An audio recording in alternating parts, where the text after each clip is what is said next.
day to begin this conversation. We know that in an hour, we're not going to give you every piece of information that you ever hoped and wished for, but this is certainly the beginning of a process of something that we've heard from the field very strongly, that there is a need for us to think about and begin digging into evaluating international transcripts, as our number of students who are multilingual learners, and particularly our multilingual learners who are coming from outside of the country into our Delaware schools and secondary level, continues to rise.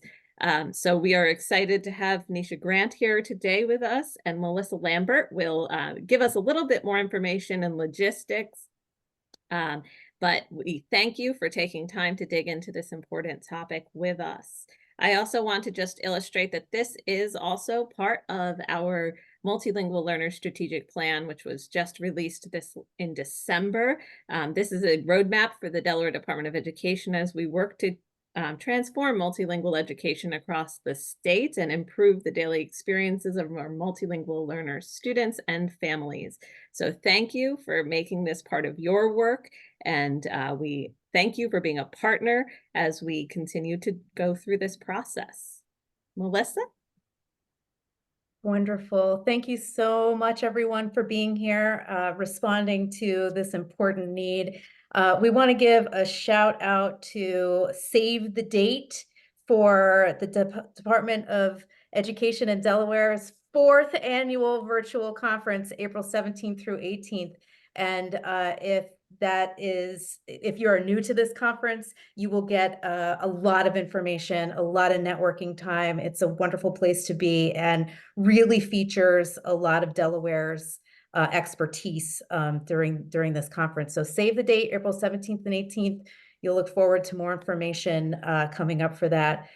We would be remiss if not to thank Dr. Solano for introducing us to Phoenicia Grant, who is here with us today, who is just amazing. So thank you, Dr. Solano, and your work to center multilingual learners, particularly in the enrollment process, is incredibly inspiring. So they are working on some information that will help pull all of this together. So if you see in the title, International Transcripts and Understanding a Standard Operating Procedure, one of the things that's important to note today is you may not get all of your questions answered today in 60 minutes, right? So part of my job to help the Department of Education and you in your districts is to make myself available to follow up with this, right? So you're going to get a lot of information today. Some information is going to be validating, some is going to inspire some questions for you. So we've made a very rudimentary note catcher where you can put your district and contact information, and then some burning questions that you have. And then if you sign up on that note catcher and have some questions, that's our cue that we can follow up and run a couple of sessions to help you produce a standard operating procedure, but also help you understand how that turns into guidance and can help all of the leaders and educators in your district center multilingual learners in high quality education. So it is my great honor, our great honor, to introduce you to your speaker today, Phoenicia Grant, who comes with just an immense amount of information, understanding, authentic connection, and really helps to center multilingual learners in the enrollment process. So we welcome you, and thank you so much, everyone, for being here. Make sure to utilize that note catcher, and we will pause at the end, just a few minutes at the end to make sure we have everything, and I'll pop back on towards the end in 5 minutes so we can capture your questions and ideas. Thank you. All right. Good morning, everyone. Without further ado, let me go ahead and get started. Today's presentation is titled Amplifying Best Practices Evaluating Foreign Transcripts. And I'm going to tell you a little bit about me, but let's get into the purpose of this presentation is to learn how to interpret international transcripts for high school level students. So we're going to be talking about enrollment. We're going to be talking about things that are important for your multilingual learners. Let's go ahead and get started. All right, so before we get started, or as we're getting started, I just want to say that if you leave a Google review about this presentation, everyone will receive a free resource for Afghanistan of research that I've done on Afghanistan, and 5 Google reviewers will be randomly selected to receive a $20 Amazon gift card. Now, of course, when you leave your review, you would need to email me the review so that way I know where to send the gift card if you are selected. So I just wanted to put that out there. All right, so if you scan this QR code, you're going to pull up a document and it has a Think, Pair, Share activity, which we're going to get into. It also has the other activity that we're going to do today, which is a scavenger hunt. And it also has scholarships for MLs and also another document that helps you with identifying international transcripts. Let me just quickly go to it so you can see what the actual document looks like. So when you scan the QR code, it should pull up like this. So I always like to give something because I appreciate you spending your time with me. So like I said, today's activities are in this document, and also there's a QR code and a link for scholarships for MLs. And then there's also a great resource to determine if students graduated prior to enrolling in your district.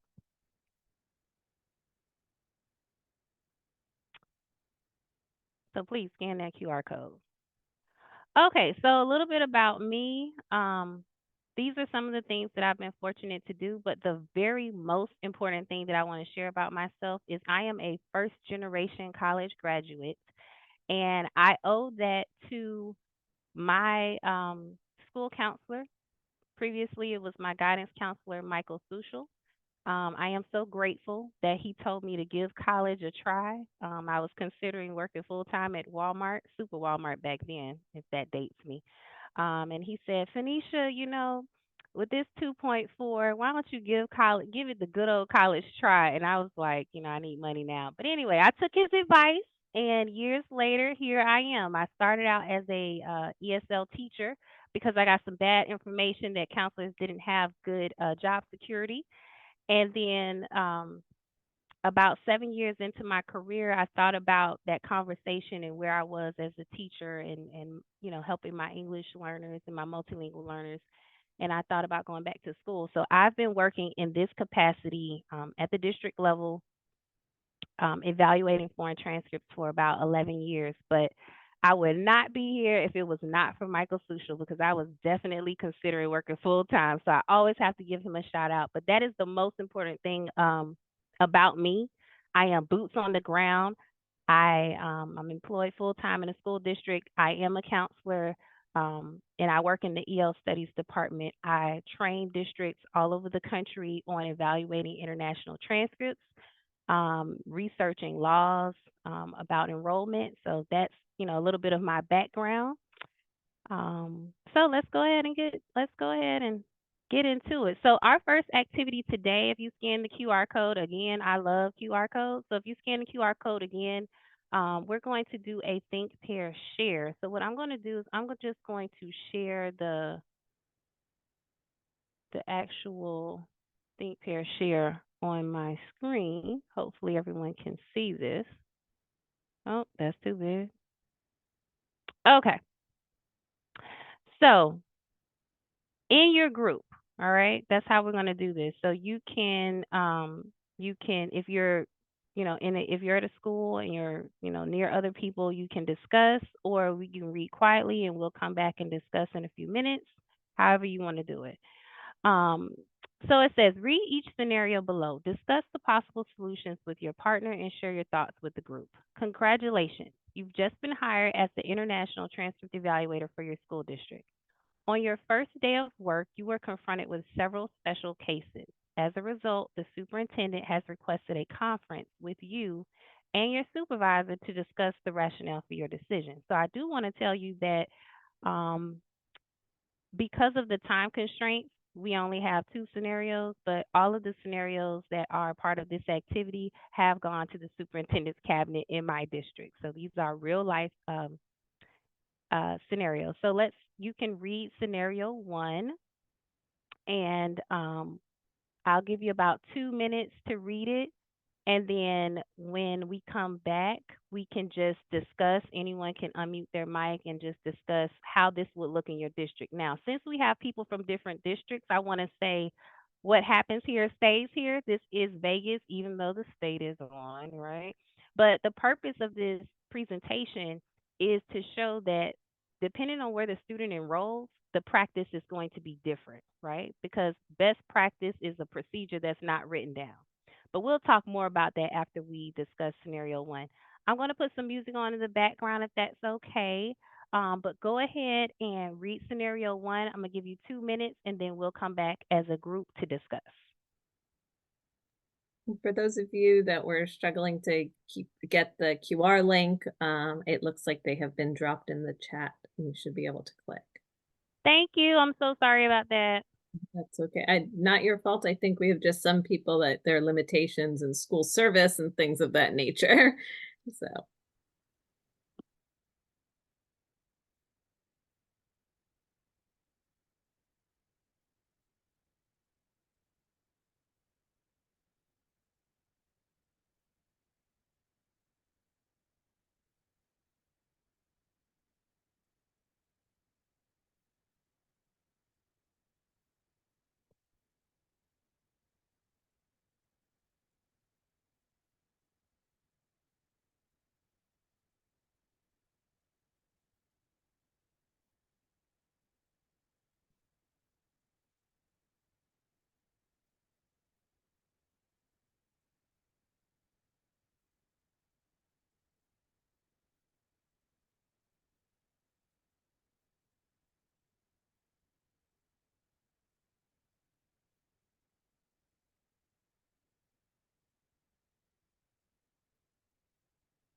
All right. Time flies when you're having fun. So let's discuss scenario 1.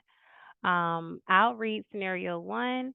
It says Lonte Johnson is a 16-year-old from Jamaica. He provided transcripts and exam scores which indicate that he completed high school prior to registering in your district. This the parent is demanding that Lonte be placed in 12th grade with the expectation that he will graduate from your district at the end of the school year. This happens all the time. So first question, what do you do? When I say what do, I mean, do you enroll the student? Do you deny enrollment? What do we do? What's the first thing that comes up? You can unmute. You can drop it in the chat, whatever you feel comfortable doing. What do you do? What guidance is provided by your state or district to assist with your decisions? Have you ever had this happen before? First you would just review the transcript and just see if it aligns with like graduation requirements for your school. Okay. So if it does, then what do you do? That's where I was stuck at. Okay. That's a very valid. Anyone else do anything else? When you're saying align it, so you're saying that you're going to analyze the transcript to see if the student has all of, all the required courses to graduate. Yes, ma'am. Okay. All right. Anyone else? Thank you so much, Mr. Burton. I would call the school in Jamaica, Mm-hmm. maybe through a translation service, and make sure that what I think I'm seeing on the transcript is, like, make sure they actually graduated, that they actually passed everything. Okay. More information. Call Jamaica. I got it. All right. Anyone else do anything differently? The issue that I would have, not that we couldn't enroll him, and Mhm. obviously we checked the transcripts, but he wouldn't have yet had an English class here. So it would be impossible to make him a 12th grader. Doesn't mean he couldn't be a certain year of graduation, but Mhm. he wouldn't have had an English course yet. Okay. And that's how we define grade levels. Okay. Can you talk more about that? When you say that, do you mean that you have to have specific courses to be placed in a grade level? Is that what you're referring to? Just a clarifying question. Yes, I mean, as Okay. far as, so for our district to be considered a 10th grader, they have to have 6 credits. One needs to Mhm. be English, one needs to be math, Okay. and so on. So it sounds like in your district, Christina, is it? Yes. Okay, so in Christina's district, basically they have a promotion and retention board policy. And what that is it's a local board policy that determines the number of credits and the type of credit that is needed to be promoted. So throughout the state, we kind of have most districts have a promotion and retention policy, but there are two things at play. Some districts place students specifically by age. So if you get a 16-year-old, they're going to just place that student according to age in 11th grade.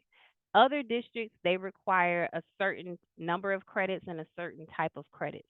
So Christina's point was because he doesn't have any English credit coming from an international transcript, he would not, that would affect which grade level he could go in. Is that the correct understanding or interpretation, Christina? Yes, yes, you Okay. interpreted that correctly.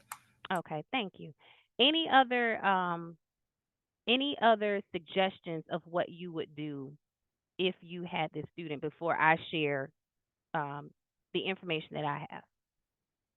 Any other victims? No, I'm just like anyone else want to share before we When I worked in a different state, if that student came in with a diploma from their Mhm. country that said they finished secondary education, we Mhm. would not enroll them. What state was that, Bridget? That was in Virginia. Virginia. I've trained Virginia, lots of districts in Virginia, right? So thank you so much for being bold enough to share because I know that I'm kind of putting people on the spot. And the fact that we have the state on, that does kind of bring in a different element because people don't want to say the wrong thing because, they don't want to share a practice that may not be aligned with the state guidance, board rules, and regulations. So let me take all the heat on this one. Thank you so much, Bridget. I'll take the heat because I don't live in Delaware, right? I live in Georgia. Um, so let me just discuss this scenario. Lante is 16 years old, right? So the first thing that we want to talk about is in Delaware, you have compulsory age law, which is a law that determines the attendance requirement. So what happens if you don't send your child to school that's within the age of compulsory age law? Click, click, bracelets, and I don't mean Pandora. All right. The parents, we go after the parent or the guardian for truancy, right? So the first issue that we have is we have a student that is within the age range of compulsory age. So technically, according to Delaware law, the student must be enrolled in school. He must be attending school. So based on that, I would say that the student would need to be enrolled. Now, I scanned the law for where and I could only find one exception to the compulsory attendance law, and it was for students that were served in the special education program or that were receiving some type of psychiatric services or something like that. Most states, as Bridget mentioned, most states, not Delaware, but most states, other states that I've trained, they have clear exceptions to the compulsory age law for high school graduates, right? So some districts, and it just this is basically how it works. The state, okay, first you have federal laws, then you have state laws, and then of course you have state board rules and regulations, right? The state provides guidance, but the local education agencies, the local districts, they are responsible for interpreting the state guidance and creating local board policies, which is basically the law of the district, how to interpret the state guidance. Now, because the LEA has so much power, each local district creates their own board policies, which may be different than, I'm not saying it's different than the state guidance, but it may be interpreted differently, right? And this is why you can go from one part of the state and students will be placed by age, and then you go to another part of the state and students are placed based on the number of credits and how many credits they have. Now, this student also, like I said, according to the information, he has transcripts and exam scores. Now, in Jamaica, students graduate at the end of 11th grade, which is why he's 16. They're under the United Kingdom system. So it's perfectly normal that the student has, basically graduated, right? So what I would do is I would tell the parent, according to the student's age, they have to be enrolled. We don't have any exception for international high school graduates that I am aware of. But of course, you want to follow up with your local board policy because your local board policy may have something preventing high school graduates from enrolling. Whenever I have an ethical dilemma with international transcripts, the first thing that I do is I think if a student was 16, let's say Lante's twin sister, and LaShawn had a GED, she's 16. Are we required to enroll the student? Is the student required to enroll to earn a high school diploma? Because technically, and this is why I say we're living in the gray with this work, because technically, Lante could take his international credentials and enroll in a college based upon the courses he took and the grades he earned, right? So, of course, if he has a 1.0, he's not going to be admitted to Harvard. But let's say that he was on a very rigorous track and he took, all of these AP courses or whatever in his country, then he may be able a college or university or, private college or whatever. So like I said, in this scenario, I would enroll the student if I was in Delaware because I was not able to locate any exception for international high school graduates. But I would have legal review or someone from the district office that's their work. I would have them review the local policy in your district to determine if you can enroll a student that has completed high school. I know in most states in the US, students cannot enroll if they're international graduates. But before I deny enrollment, I would need to see that in writing, right? So, like I said before, amplifying best practice basically means, like, what is a best practice? A best practice means you get a job at a school. They tell you, this is how we do it at this school, right? You tell them, hey, I'm from Florida. When I was in Florida, we did it this way. They say, no, no, no, no, no. This is how we do it. Now, sometimes when you're given that this is how we do it, like Montel Jordan, they don't give you anything in writing, right? So what ends up happening is years later, you get a job at another school within the same district. And you try to bring that this is how we do it, best practice to the new school. And they're like, wait. I don't know what they were doing, but this is how we do it, right? So then you have like all these different best practices. But if it isn't written down, it isn't even a best practice. It's just a way to live in autonomy without accountability, right? So that's why SOPs are very important. All right, let's go ahead. Any questions about scenario 1 before we go on? Just one in here from Kate. Would you count his earned credits from former high school to determine what courses he needs to take to graduate? Absolutely. Right, I so would. my question is, all right, we've enrolled him. Mhm. He's got a diploma from wherever he attended in Jamaica. Mhm. How do we determine what classes he needs to graduate? How do we get him those classes in 1 year? Like the other Yes. mentioned, he has no English credits with us. So does that mean he takes a schedule of 4 English classes so he can graduate within a year? Kate, that is a very loaded question. And I'm going to try to answer it in 1 minute. Okay. Here's my 1 minute answer or less.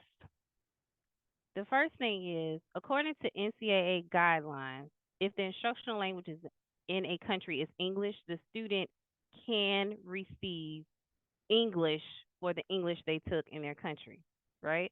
So if we're following NCAA guidance, now we're still living in the gray, right? Because each district has to decide how they interpret international transcripts. Even if the state provides a guidance document, right? That would be best practices SOP, but the local district has to review their local policy to see if it's aligned, right? If you already have policy about transfer students, if you already have policy about foreign exchange students, like there may already be policy in place. You just, need to tap into that policy to see. The main thing is, will the student be able to graduate in 1 year? That we don't know, right? What we do know is at the highest level of accountability, the student must be enrolled because he falls under compulsory age. Once he turns 17, there's another law that kicks in, and that's the eligibility for enrollment. The age that students must be given, FAPE. They must be given a fair, adequate public education, right? That goes to 20. A lot of districts, once a student turns 18, they're exiting the student. So going back to how do we know what courses? That is a very complicated task, right? Because you're doing a course analysis, you're doing course by course. So there are some courses that, and we'll talk about this later in the session, there are some courses that the student is not going to receive credit for because anything that says American government, American civics, American literature, they're not going to get credit for those. There are other courses that the district may choose not to award credit for, right? So we'll talk about that a little bit more into the session, but each district, that is all gray. When it comes to which course is being awarded, that's a local district decision. Did I answer your question, Kate? I know it was, you can email me after if you need more of an explanation. No, that's fine. I think that's where we get tripped up is figuring out what kids need to take to meet graduation requirements and Yes. what counts and what doesn't. Yes, that is definitely the bulk of this work. And like I said, once we get, closer to towards the end of the session, that is something that a task force would need to be created at your district level. You know what I mean? When I say district level, it can be school personnel, but you need to assemble the team, and then together everybody decides what is best for the students in your district. It's going to look different district by district. All right. Any other questions? Or if you have any other questions, drop it in the chat, and then we'll try to address those at the end because I want us to make sure we can do scenario 2. Thank you, Kate. All right, same thing with scenario 2. Just go ahead and read scenario 2. I'll give you about 2 minutes and then we'll come back and discuss.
All right, let's look at scenario 2. Okay. Fatima is an 18-year-old refugee student from Afghanistan. The local government in her province issued restrictions against female education, reportedly banning girls over the age of 10 from attending school. This actually happened. As a result, she has not been to school in 7 years. The last grade she completed was grade 6, but her family is not able to provide a foreign transcript. What do you do? What guidance is provided by your state or district to assist with your decision? In what grade would you place her? Why? What programs or services are available in your district for students like Fatima? So we're talking about a SLIFE student, a student with limited or interrupted formal education. How do we serve these students in our state? In your district, what does this look like? Or have you never had this situation? Anyone want to share their thoughts?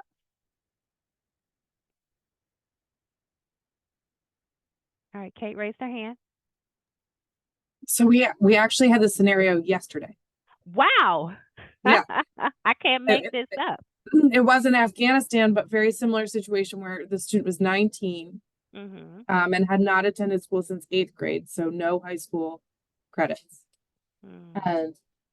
And the decision, typically our district won't enroll the student if they can't complete the necessary graduation requirements before they age out, and then we have conversations with the family about alternative options for adult education and GED and things like that. So ultimately what was decided was that the student, we provide the student with the information for the adult ed program, and also an ESL program to help her learn some English. But there would be no way at currently 19 going to be 20 within a couple of months. There was no way that the child would be able to complete the necessary graduation requirements in a year and a half to be able to graduate. Okay. Anyone else? What does this look like? Thank you so much, Kate, for sharing. Anyone else have students older, basically overage students with no high school credit?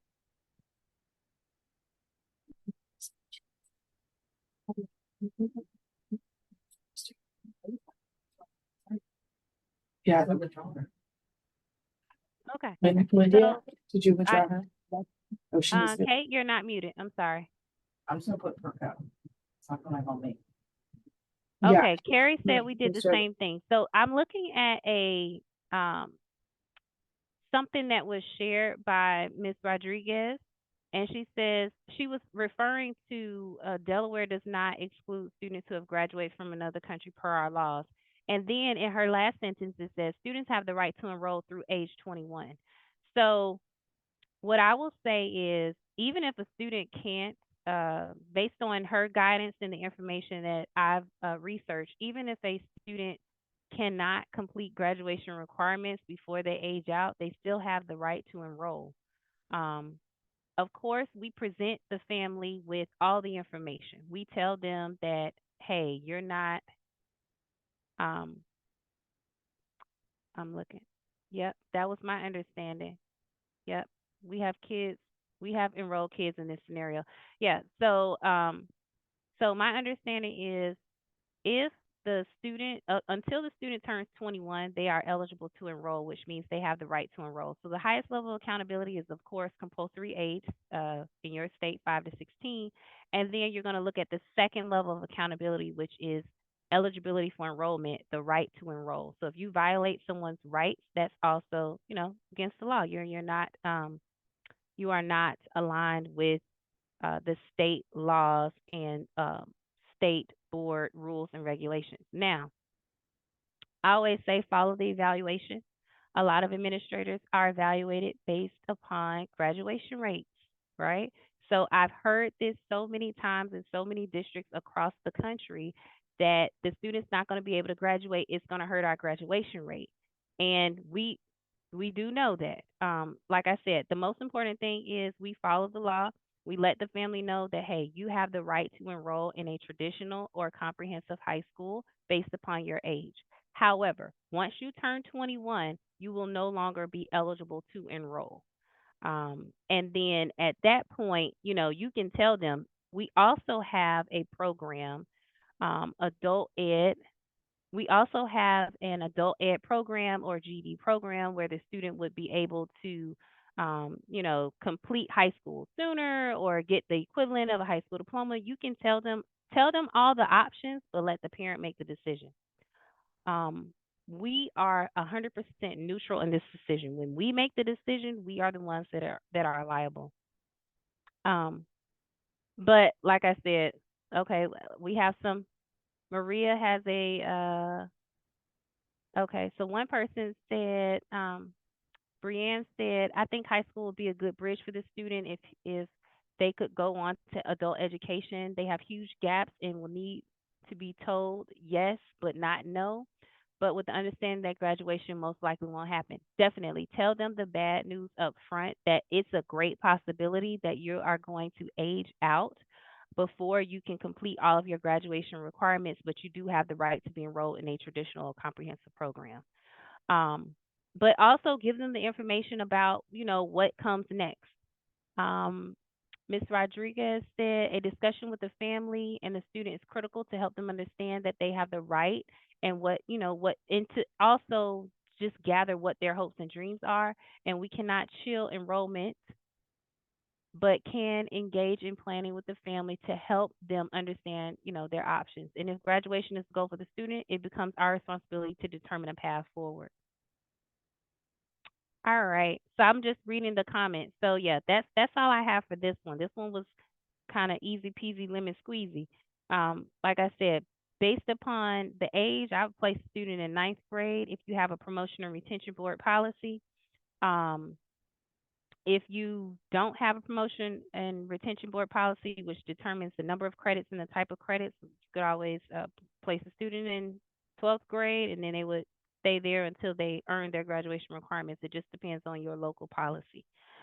But like I said, the most important thing is that everyone in the district is aware of the local board policy and the state law, which governs the age that students have the right to enroll, even if they're not going to be able to graduate. And yes, we know that it's going to hurt the graduation rate. However, that parent is responsible for making the educational decisions for their student. All right, let's jump back into the presentation because this activity took way longer than I expected it to, but that is perfectly fine. All right, so let's look at, this is a little bit about the district that I serve and how many students we have. Not going to spend time there. Keeping up with the Kardashians, culture. The most important thing that I want to talk about with this slide is you cannot separate the culture from the work. I'll just give you like a few little highlights about different things on this slide. The first thing is there's a documentary, it was on Netflix called It's a Girl. It really helped me develop a deeper level of understanding because in the beginning when I first started this work, I was having a time with some of the students and the cultures and the countries that I was serving. One time I had a parent ask if there was a male that could evaluate his students' transcripts, and I was like, I'm so sorry. I'm the only person here that is responsible for this work, but I promise you I will evaluate it to the best of my ability. And we went through line by line and we worked, I was 100% transparent to let him know that, I am capable, even though I'm a female, but I am capable of doing this work. But after watching this documentary, I had a better understanding of I could better understand the culture. Now, this is the Girl documentary. It talks about how prostitution is legal in Bangladesh starting at age 13. And that started me to think, I wonder if, we had a large population of students from Bangladesh. It also talked about how having an ultrasound in Bangladesh was illegal because women were pressured to have abortions once they found out they were pregnant with female babies. So when I analyzed the numbers in my district, out of the high school students that we had, only 20% were female and 80% were male. So the female students from Bangladesh were even able to come to our district. Another book, a book that I'm reading right now, is called Refugee. Phenomenal book. Getting ready to do a book study with it in my district. It talks about how when the Soviet Union collapsed in the 90s, Cuba was being financially supported by the Soviet Union. The Soviet Union was purchasing sugarcane from Cuba for 7 times its worth. And when the Soviet Union collapsed, Cuba went into a food crisis to the point where some people broke into the zoo and ate the animal. I researched it because I said this could not have happened. It happened. A few years ago, Venezuela went through a similar economic crash. Inflation was like crazy, and the same exact thing happened 20 years later. Um, I used to have a lot of family from India, and I used to get anxiety as soon as I saw India. And I said, I have to learn more about the culture. And I came across this article that said um, the day before the 10th grade exam scores are announced is the highest rate of suicide for students coming from India. Um, it is hard for students coming from a country with 1.3 billion people to be successful. This is a high stakes testing culture. Parents are sending their students in India to private boarding schools as early as age 15, where students are expected to study for 14 to 16 hours a day. The suicide rate at these private coaching schools is so high that what is happening is most of the suicides are being done by hanging from ceiling fans. So you have companies all across India trying to create ceiling fans that students can't hang themselves on. So when I tell you, you have to be connected to the culture. Um, and just like you're connected to the things that are going on, you have to be connected to the good things that are going on. For example, this young lady Malala, almost 10 years ago, she was shot at point blank range. She's from Pakistan. She was shot at point blank range for going to school by the Taliban. And she went on to write this book and become the youngest Nobel Peace Prize winner. The owner of Panda Express is from Burma, a country in turmoil where Burma now called Myanmar, a lot of our refugee students are coming from. The person who created Duolingo is from Guatemala. Okay. So I try to connect students, and anytime I see a large influx of students in coming into my district, I try to research the grows and glows to get a better understanding of the culture. So that's the purpose of this slide. This one is really quick. I was researching the research to create the resource that I'm going to give everyone that leaves a Google review. And I came across this picture on the Ministry of Education's website in Afghanistan. And for those of you who know the book, Where's Waldo? This picture reminded me of that. I looked at this picture, and at first I didn't pay it any mind. I was like reading the article. I was looking up a school. And then I looked at it again. I just kept looking, and I kept looking, and I kept looking. And I said, what is missing from this picture? This is a professional development for educators at the state level, right? The Ministry of Education is comparable to the Department of Education for Delaware. There are no females in this picture, and they do employ female teachers, right? Because the school is illegal for students aged 10 and up, female students 10 and up, but below 10, they still have primary schools in Afghanistan that are operating. There are no females in this picture. And that just I said, see, this is a part of the research. All right. So and at this point, okay, thank you. All right, this is an example of the resource library that we have. So whenever students enroll in our district, we have all of these resources. So as you start evaluating transcripts, please keep those transcripts so you can have a point of reference. Okay, so depending on where you work, right, it's going to be different goals for different folks. If you are a secondary professional, a school counselor, your main objective is high school graduation, right? That is what we are all aiming for. Everyone is trying to get these kids graduated. The first thing you do is you look at enrollment eligibility. So you're going to be looking at the age of the student to determine if they have the right to enroll.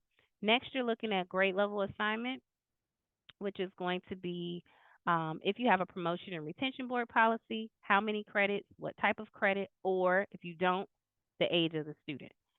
And then last but not least, the transfer credit, which is the course analysis. Now, we're not going to get into the college admissions piece, but just know if you have a student that completed high school outside the country, if they want to enroll at a college, the college is going to just verify that they completed high school and look at their GPA to determine if they meet the admission requirements. All right, multi-learner enrollment explained. You have several different challenges, which some people believe come with multilingual enrollment. You will hear about older students. We kind of discussed that because graduation rate, aging out, they should get their GEDs. They're not going to be able to do their graduation requirements. You will hear about English language proficiency. This is because students are learning English and taking graduation requirements simultaneously. So as they're learning English, a lot of our students, they're also taking biology, right? Which differentiation in biology does not include learning how to read. So, you're going to hear that challenge. Then you have other students like Fatima, which we discussed in our Think, Pair, Share, students with limited or interrupted formal education. What additional supports do you give them? Have they experienced any type of trauma? And then, of course, graduation requirements, trying to get them all the classes they need to graduate in the time that they have before they age out. Now, this slide is just to show you at what level students graduate from high school. Of course, international high school graduates are eligible to enroll in your district. So if a student has graduated, you could also tell them that, based upon the courses they took and the grades they earned, their merit, they may be eligible to enroll at a college or university. All right, this is a chart to help you with grade conversion, right? So when a student enrolls, you have to be able to determine what their grade level was equivalent to in your state or district. So that is the purpose of this chart. All right, so I do want to talk about this court case that happened really quickly in New Jersey. Students from Nigeria presented transcripts with different school years and grade levels to 2 different districts in hopes of becoming eligible to play on a high school basketball team. Coaches, not counselors, no offense to anybody that's a coach on here, but coaches were accused of awarding whatever credit was needed to deem the students eligible to play. The key is whatever credit was needed to deem the students eligible to play. The NCAA does not play about eligibility status. So what was the effect to the cause? Forged transcripts leads to staff dismissal and suspension. It's not worth it. I would not risk. This is me on Netflix and HBO. I'm not going to risk. This is me opening my refrigerator after I shouldn't. I'm not going to risk my credentials to help a student. You know what I mean? Like, you're helping them today, you're hurting them tomorrow. We assume that the student is going to graduate in our district. Not always the case. We know families are transient. They start with us, they end up somewhere else, and then all of the work that we did becomes, may come into question, right? Anyone can audit a transcript. So we just need to make sure that we have procedures to govern that work. All right, so how do you create SOPs? It's really a 3-step process. The first thing you want to do is you want to examine the federal and state laws that apply to this work. We've mentioned some of them in this training. Second, you need to look at your state board education rules and regulations. The most important piece is local board policy, right? The federal and state laws and the state board education rules, those are non-negotiable. But once you get into the specifics of determining, course analysis and, things like that, you have to look at your local board policy. It's not going to be the same in every district because every district has different policies, and you have to evaluate your transcripts according to your local policy. But local board policies, they almost always like mirror state board education rules and regulations and federal and state laws. But sometimes they may have, different things that are a little bit different. So you definitely want to check that. All right, going back to Kate's question that she provided earlier. How do you create procedures? First and foremost, assemble the task force. You need your ML department administration. That can be principals, that can be district leaders. You need school counselors, you need family engagement, you need registrars, and of course, you need curriculum specialists. That is the team. You put that team together, those are the people that are going to weigh in on the standard operating procedures. All of those people need to be there, even if they are not doing the work, because all of those people are affected by this work, right?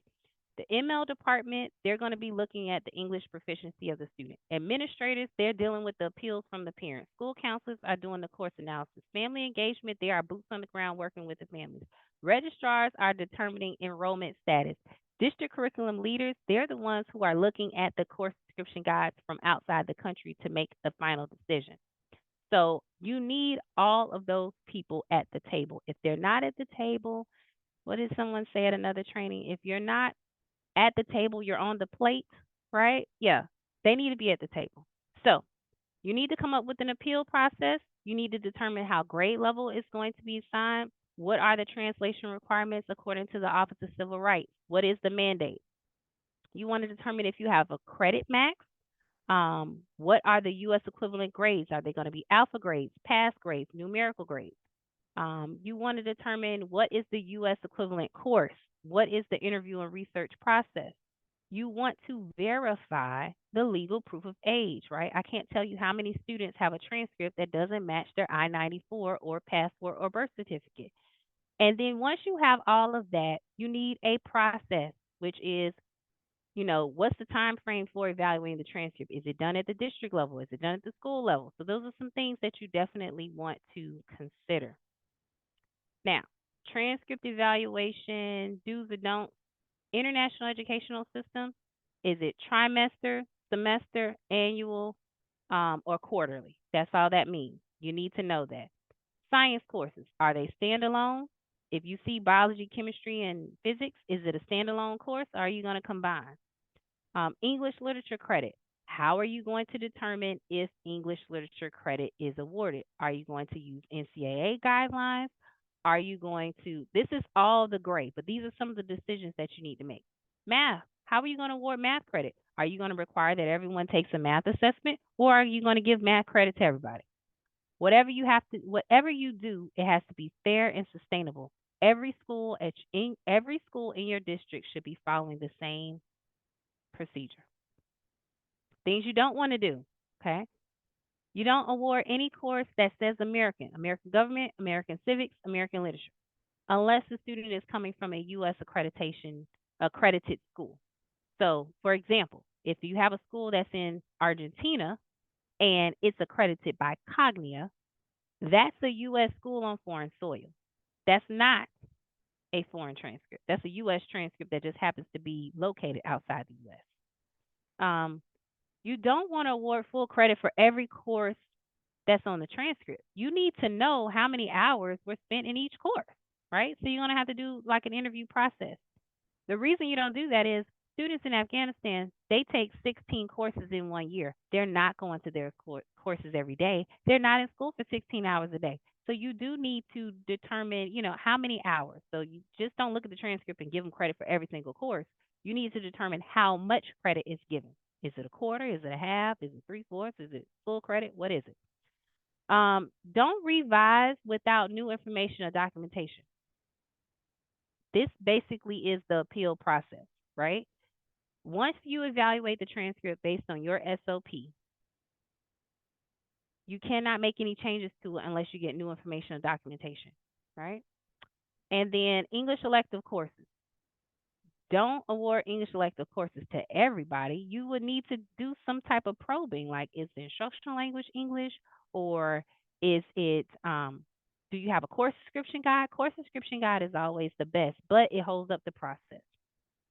All right. We're not going to do the scavenger hunt. I'm just going to go through the scavenger hunt. This is a resource from a district in Broward County School District, which I trained a few years ago. Excellent resource. So with the scavenger hunt, what we would have done, because we're at time now, but I still have a few minutes, so I'll tell you. This is a transcript from Mexico. So when you're evaluating the transcript, you start from the top of the transcript to the bottom. So the essential question, you want the school year, you want the grade level, you want the final grade, you want the courses. And of course, the hours per week in the grading scale is not here. So those are things that you will have to research. All right. So last but not least, I cannot forget this slide. Most important slide here. Now, I talked about the challenges that come with ML enrollment, right? How can evaluating international transcripts improve graduation rate? Now, this picture is from the school district that I work at. 11 out of the 27 valedictorians entered our district as ML who received ESOL services. 40% of the valedictorians represent 24% of the total district population. Our MLs, once they learn English, they have rewired their brain and they excel. 24% of the total district population represents 40% of the valedictorians. It is all about mindset and what we believe these students can do. All right, again, as I said before, I just want to put this out. Everyone who completes a Google review will receive a free resource from Afghanistan. Please text it to my cell phone. And 5 people will be selected. It's not going to be the first 5. I'm just going to put it on, one of those things that you just type in, put the names in, and then it just will automatically tell me. And like I said, the gift card will be given 48 hours from today. Here's my contact information. I'm so sorry that I am over. So sorry that I'm over in time, but I want to do one more thing before I go. Hold on, wait. Because some people were like, where is she from? I got to end with something. Hold on, wait. I'm almost here. This is my contact information. Please, please, please. Screenshot if you can.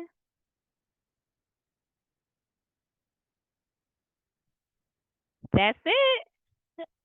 We can't let the kids have all the fun, right? Gotta get the Yeah. music. It's not coming All right. on, Phoenicia. It's not coming on. You're dancing Oh by my yourself, God, girl. no. Okay, hold on, wait. I cannot believe it's not coming on. Hold on. You know what? I was having too much fun.